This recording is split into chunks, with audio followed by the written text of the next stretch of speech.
Hi everyone, this is a video on applications of linear systems. So you can see I've loaded a handout here with some different word problems, and really what we're going to do is create a system of equations for each of them and then solve for what they're asking us for. So for this first one here, it says a local farm sells apples in pairs.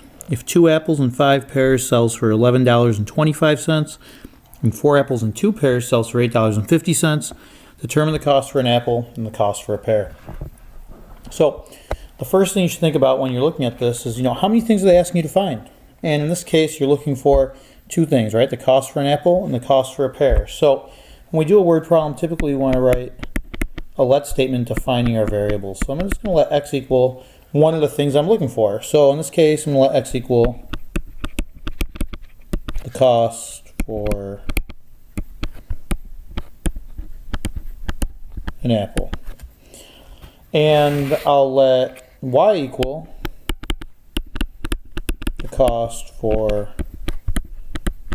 a pear. So, we write these let statements here. This way we can, talk about our variables. It's a way of defining the variables. It's not an actual equation, right? So once we have let statements for each of the things that we're trying to find, each of our unknowns, we'll write equations. And the equations are going to be based on the information they gave us. So they told us 2 apples and 5 pears sells for $11.25. Well, let's talk about the cost of the 2 apples. The cost of the 2 apples is 2 times whatever the cost is, which is x. So the cost for the apples would be 2x. And then we want to add to it the cost for 5 pears. Well, 5 pears would be 5y, so it would be plus 5y. And it's equal to our total cost, which is $11.25, so 11.25.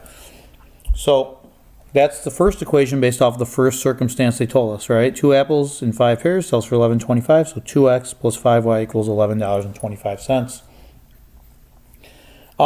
And our second equation will follow similarly. 4 apples and 2 pears sells for $8.50, so 4 apples, that would be 4 times x is the cost for the 4 apples, plus we want to buy 2 pears, so it would be 2 times y, and it's equal to $8.50. So I'll label these equation 1 and equation 2 just so we can work with them. And what you really need to think about here is, how do I solve a system? Remember, these are the equations of 2 lines. We're trying to find the ordered pair that represents where the systems or where the lines intersect.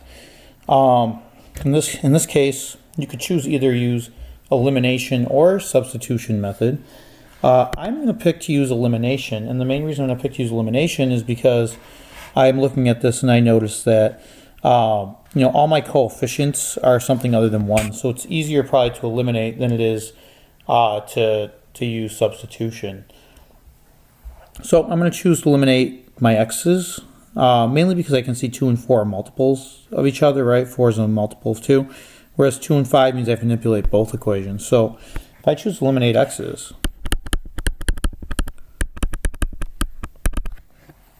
well, what do I multiply equation 1 by to make sure that the x's will cancel when you add it to 4x?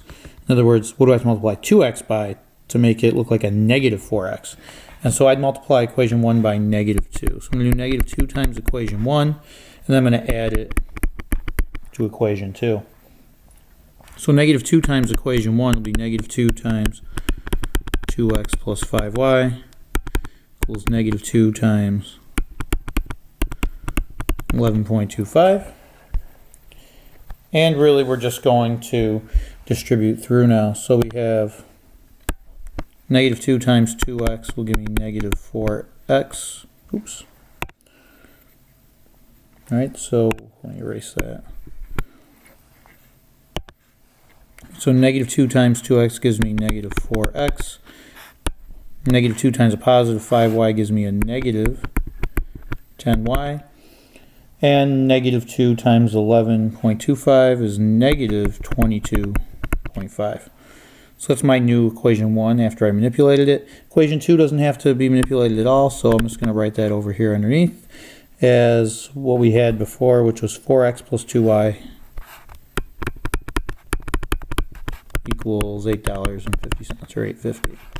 Remember, elimination is an addition method. You're adding these together. So if I add these, all right, negative 4x plus 4x cancels out. It should. We chose to eliminate x's, remember. Negative 10y plus 2y is a negative 8y.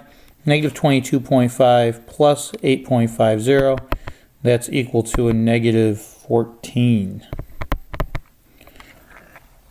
And now we have one equation with one unknown. We want to solve this. So we divide by negative 8.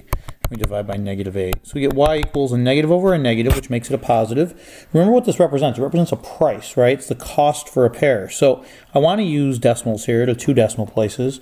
And negative 14 divided by negative 8 gives me a positive 1.75. And remember the units on this. This is dollars because it's the cost of whatever y was. So it's cost for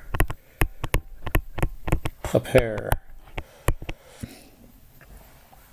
Now remember, you're not done. They wanted the cost for an apple and the cost for a pear. So to get the cost for an apple, you can go back to the original equations you had here and back substitute that value in for y into either of them.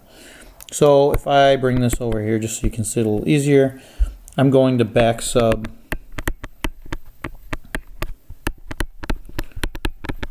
into, I'll just say equation 2. It doesn't really matter which one you pick. So we found y, right? Y is 1.75, $1.75. So we have 4x plus 2 times 1.75 equals 850. Simplifying this, I get 4x plus 2 times 1.75 will be 3.5 equals 850. We're going to subtract 3.5 from each side. We end up with 4x equals 5. And we'll divide both sides by 4. We get x equals, again, this is going to be what? It's the cost for an apple, so it's a price. So we'll use 1 point, and then that comes out to 5 divided by 4 is 1.25. And this is dollars. Make sure you have units there. This is cost for an apple. And so we found both.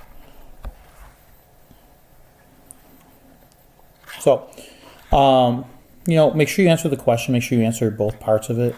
The other thing to make sure of is that, you have to make this decision how you want to solve this equation. I chose to eliminate x's. You could have chose to eliminate y's, but that would have involved multiplying both equations by a constant to get there. Let's take a look at the next one. It's kind of similar to that.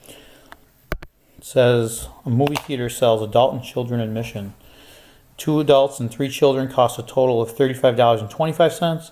And 5 adults and 2 children cost $59.25. Determine the cost for an adult and determine the cost for a child. So, first thing you should ask yourself is, how many things am I looking for? And in this case, we're looking for 2 things, right? The cost for an adult and the cost for a child. So we want 2 let statements. So I'm going to maybe I'll use A this time, talk about the cost for an adult, just so you kind of see a different variable. You can always use an X and Y, but it doesn't really matter what you pick. I'll use A for adults. So I'm going to say let A equal cost for an adult. And then the other thing I'm looking for is the cost for a child. So my other let statement will be, I'll call it C, will equal the cost for a child. And once you have your 2 let statements, because we're looking for 2 things, you're ready to write your equations. So the first equation, we have 2 adults and 3 children, cost total of $35.25. So the cost for adults would be 2 times A, and then the 3 children would be plus 3 times C, and that equals $35.25. I'll label this equation 1. And then the next one tells us 5 adults and 2 children cost $59.25. So 5A plus 2C, right, 2 children, equals 59.25, and this will be equation 2. And once I've done this, you have to make a decision. You want to solve the system, and you could do it by either substitution or elimination. In this case, again, I'm going to pick elimination because I see all my coefficients are numbers other than 1. It doesn't matter what you really choose to eliminate. You could choose to eliminate A's or C's, but you have to pick that. All right, so in my case, I'm going to pick to eliminate the C's, let's say. All right, so to eliminate C's, I want the coefficient of c's, the number in front, to be the same value but have opposite signs. So really I'm looking for the smallest number. 2 and 3 are both factors of it. The smallest number, they both go into evenly. In this case, 2 and 3, the LCD is a way of thinking of this. The 2 and 3 both go into 6. So I want these both to look like 6, one being positive and one being negative. So I can multiply equation 1 by, let's say I want to make this one negative. I'll multiply this one by -2. So you do -2 times equation 1. And we're going to add it to, we have to multiply the second equation. Now this one we want to make sure stays positive because we already multiplied the first one by negative. So this one we multiply by +3. So 3 times equation 2. You could have done these negatives in the opposite order, but one of them has to be negative, one has to be positive here. So when we go through and multiply this, right, -2 times equation 1 is -2 times 2a plus 3c equals -2 times 35.25. Make sure you're doing it to both sides. And then we're going to distribute through that. -2 times 2a is -4a. -2 times +3c is -6c. And -2 times, so it's equal to -2 times 35.25 is -70.5. Right? In a similar way, but different, we're going to multiply equation 2 by 3. So we're going to have 3 times, equation 2 is 5a plus 2c. So 3 times 5a plus 2c equals, it was equal to 59.25. So it's 3 times 59.25. And again, we want to multiply through. So 3 times 5a distributing gives me 15a. 3 times a positive 2c is a positive 6c. It's equal to 3 times 59.25, which gives us 177.75. And remember, this is elimination method, which is also called the addition method, because you add them together in order to eliminate one of the variables. So once I'm here, adding these, -4a plus 15a, well, it comes out to a positive 11a. -6c plus 6c cancels out, and it should. We chose to eliminate c's, so those better cancel out. And it's equal to 170 or -70.5 plus 177.75, which comes out to 107.25. And now we want to divide each side of this by 11 to solve for a. So we end up with a equals, and we divide that, it comes out to 9.75. And remember what this is. A is what? The cost for an adult. So this is money, right? It's $9.75 per adult. Right? Make sure you have units on there. That's going to be important. And then make sure you answer the whole question. We found the cost for an adult. We also need the cost for a child. To find the cost for a child, you back sub into either original. It doesn't really matter which one. So I'll back sub into, let's say, equation 1 here. So that'll give me 2 times a. So 2 times a was, again, over here 9.75, right? $9.75. So 2 times 9.75 plus 3c equals 35.25. 2 times 9.75. That comes out to 19.5 plus 3c equals 35.25. And then we subtract 19.5 from each side to isolate the c term. We get 3c equals 35.25 minus 19.5 is 15.75. And then we divide by 3, divide by 3. This gives us c equals 5.25. Remember what this is. The cost for a child. This is dollars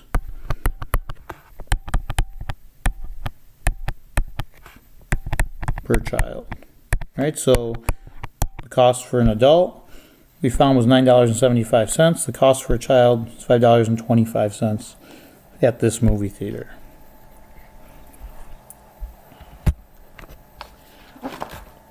All right, let's take a look at the next one here. The next example is a little different. It tells us a plane flies at an average speed of 525 miles per hour against the wind. So that means the wind is slowing it down. The wind is coming at it and it's slowing it down to that speed, 525 miles per hour. And at an average speed of 645 miles per hour with the wind. That means the wind is pushing it forward faster. So the wind is pushing the plane up to the speed of 645 miles per hour. So determine the speed of the plane in still air and the speed of the wind. So one of the things you want to always ask yourself when you're doing a word problem is how many things am I looking for? And in this case, I'm looking for two things. I'm looking for the speed of the plane in still air and the speed of the wind. They're two separate things. Don't say the speed of the still air. That's not a thing. All right? It's the speed of the plane and the speed of the wind, because the wind is affecting the speed of the plane when it's not in still air. So we need two let statements. And I'm going to let x equal the first thing that they asked me about, which was my first unknown is speed of the plane. Right? So I'm going to let x equal speed of the plane in still air. When I say still air, I mean there's no wind going on. So what would it do if there's no wind? I'm going to let y equal, right? That's going to be the speed of the wind, the other thing I'm looking for. So I have two let statements. There's two things I'm looking for, so that's good. You should always have a let statement for each of the things you're trying to find. And now I'm ready to write my equations. Well, when they tell you that the average speed of 525 miles per hour is against the wind, that means the wind is slowing it down. So if I'm starting with the speed of the plane and the wind is slowing it down, I'm going to have to subtract the wind away from it. So it's x minus y is going to equal 525 miles per hour, right? The speed of the plane minus the speed of the wind will give me the actual speed against the wind.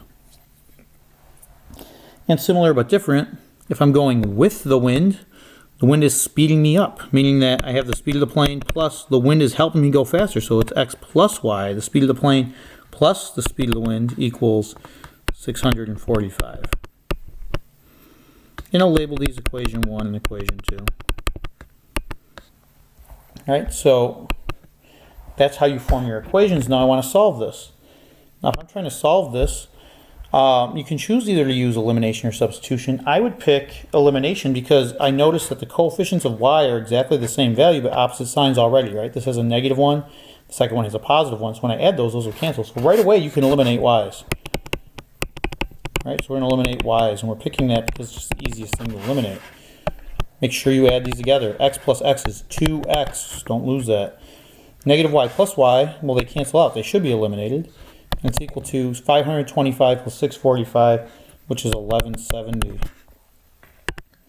Once you're here, you want to solve for x. So to solve for x, I'm going to divide by 2 to each side, and end up with x equals 1170 divided by 2, which is 585.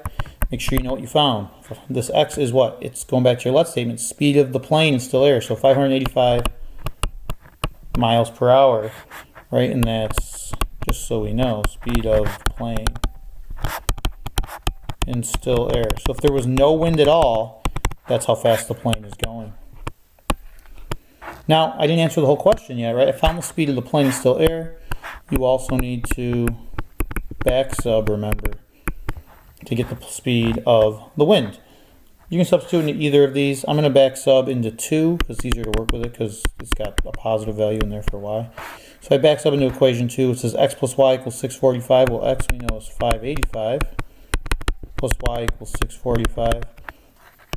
We're going to subtract 585 from each side. So that leaves me with y equals 645 minus 585 equals 60. Remember what this is. It's 60 miles per hour. It's the speed of the wind. That's what's either making the plane go faster or slower. Right? So this is the speed of the wind. Now, when you do a problem like this, first off, I want to see an algebraic solution. I don't want you trying to figure it out in your head. The other part of it I want to make sure you understand is that the premise here with the plane also sometimes applied to a boat going upstream or downstream, like going against the current or with the current of a river. But it's very similar in terms of the setup, right? We used x minus y here because that was against the wind. It was slowing it down. We used x plus y here because the wind was making it go faster.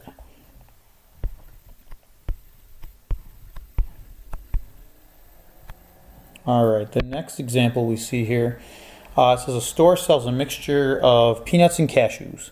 Peanuts sell for $2.25 per pound and cashews sell for $1.65 per pound. How many pounds of each should be used to create a 25-pound mixture selling for $47.85? So, first off, always ask yourself, how many things am I looking for? In this case, right, it says how many pounds of each. When I say how many pounds of each, that's two things, pounds of one and pounds of the other. You can't use just one let statement. You're looking for two things. You're looking for pounds of the peanuts and pounds of the cashews. So we're going to do two let statements. I'm going to let x equal, I'll say pounds of peanuts. And I'm going to let y equal pounds of the other thing in our mixture, which is cashews. And one of the things to point out here is that most of these problems, this is set up differently than the ones that we had before. In terms of when we have these problems like this, with these mixture problems, you know about two things. You know about, in this case, the pounds, and they also told you about the price. So you want one equation to be based off of the pounds and one equation to be based off of the price. So for this equation here, let's just do one based off the pounds. We have X pounds of peanuts, we have Y pounds of cashews, and they told us the mixture is 25 pounds. So I know that X plus Y, the pounds of peanuts plus the pounds of cashews, should equal 25 total pounds, right? So I'm going to call this equation 1, but just make sure you realize that's based off of pounds. In the second equation, I'm going to base off of the price. They told us the total price was $47.85. Well, how do you find the price for the peanuts?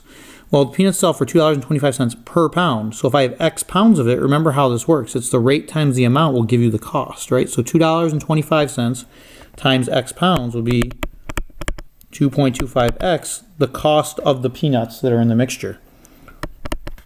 Plus, you want to add in the cost for the cashews. The cashews sell for $1.65 per pound, and there's Y pounds of it, so $1.65 times Y gives you the cost of the cashews in the mixture.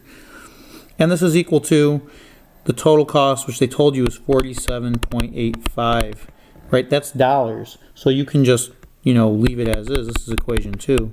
This one's based off of the cost. So pounds plus pounds should equal pounds. Cost plus cost should equal cost. Now, if they didn't tell you the total cost, they might have said a 25-pound mixture selling for some rate, then you would have to multiply those together. Once you have this, you want to try to solve this system of equations. To solve this system, I'm going to use substitution method this time. You could use elimination if you chose to. The reason I'm going to use substitution is that I noticed that the coefficients of the x and the y here are 1. And if I have the coefficient of 1, it's easy to isolate that single variable. So I'm going to use substitution. I know that I have x plus y equals 25. And I'm going to isolate y in this equation. All right, so I'm going to subtract x from each side. Subtract x. So I end up with this here. I've got y equals 25 minus x. Now, I want to take this, right, what I got for y in the first equation, and I want to sub it into the other equation, right? And we want to sub this into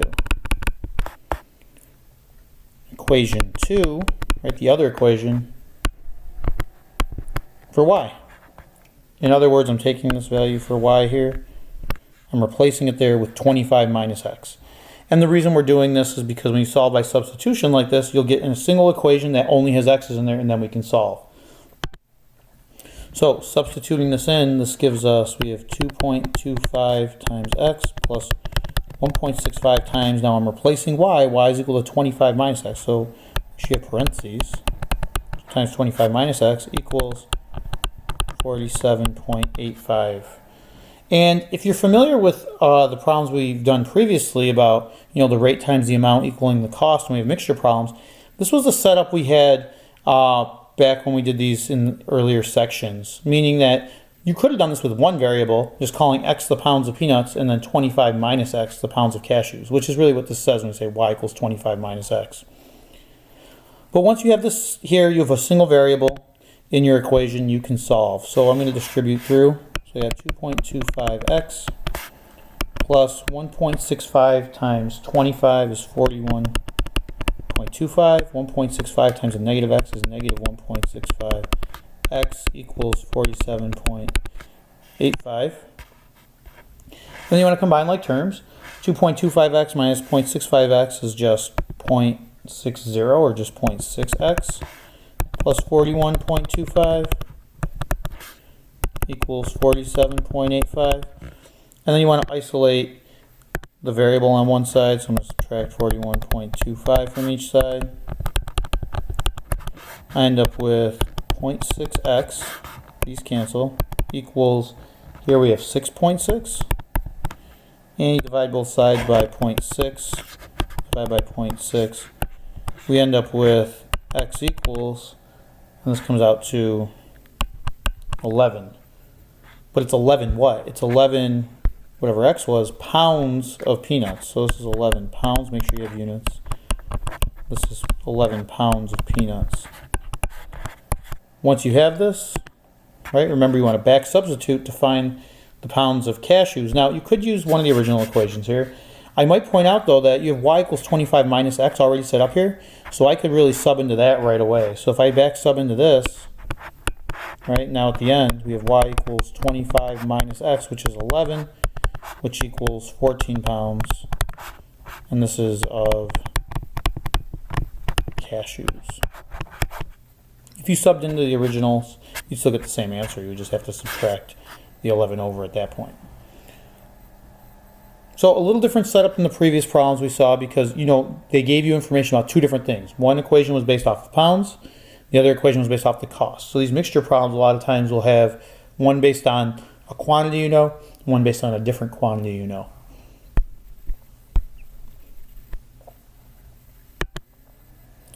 Taking a look at this number 5 here.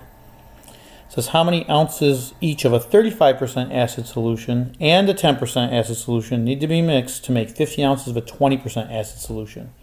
So when I say how many ounces each, that tells me I'm mixing two things, the 35% acid and the 10% acid, to make this mixture that in total is 15 ounces and has 20% acid solution. So I'm looking for two things. How many ounces of each means there's two let statements. So I'm going to let x equal ounces of the first thing, which is the 35% acid solution. So I'm going to let x equal OZ I'll use for ounces, right? So ounces of 35% acid solution.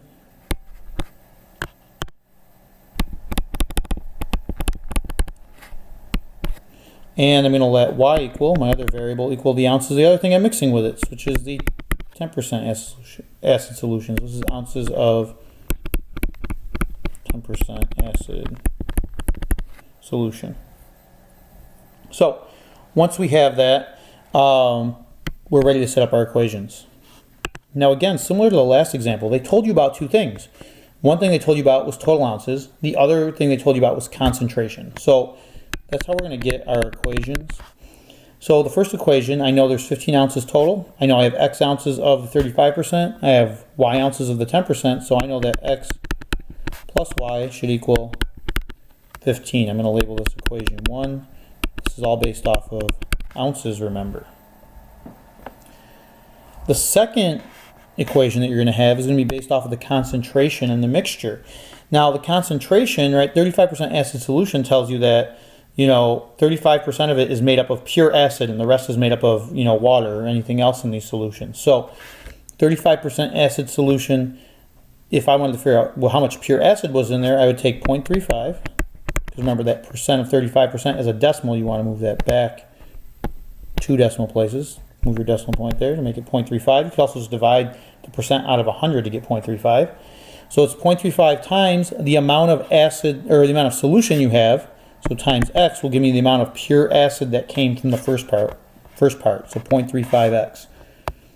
You want to add this to the pure acid that you get from the second solution. Well, it's 10% acid solution, so it'd be 0.10 times y, the amount of solution you have. You need the variable there because it's 10% of the amount you have. It's equal to the mixture, which is a 20% acid solution, so it's 0.20. You have to multiply this, though, by that 15 ounces because that's how much of it you have. So 20% of the 15 ounces is pure acid, and that's how you're going to get this equation. It's based off of how much pure acid you have in the mixture. So writing this a little bit more neatly, we have 0.35x plus 0.10y equals 0.20 times 15. That gives you 3. It really is telling you there's 3 ounces of pure acid in the mixture solution. So I'll label this one equation 2. Now once you have this, very similar to the last example, I want to solve this system here of equation 1 and equation 2 by either elimination or substitution. Because the coefficients of x and y are both 1 here, or even just if one of them was 1, substitution seems like a good bet. So I'm going to take x plus y equals 15, and I'm going to try to solve this by substitution. So I'm going to subtract x from each side to isolate y. End up with y equals 15 minus x. You could write it as negative x plus 15. Just make sure your signs are in the correct places. And then I'm going to take this and sub into the other equation, equation 2. So I'm replacing y here, right, with 15 minus x. So I end up with this. I have 0.35x plus 0.10 times 15 minus x equals 3. And now we want to solve this, so we distribute through. 0.35x plus 0.10 times 15 is 1.5. 0.10 times the negative x is negative 0.10x. Make sure you have that there. Equals 3. We're going to combine like terms here. 0.35x minus 0.10x makes this 0.25x plus 1.5 equals 3. We'll subtract 1.5 from each side.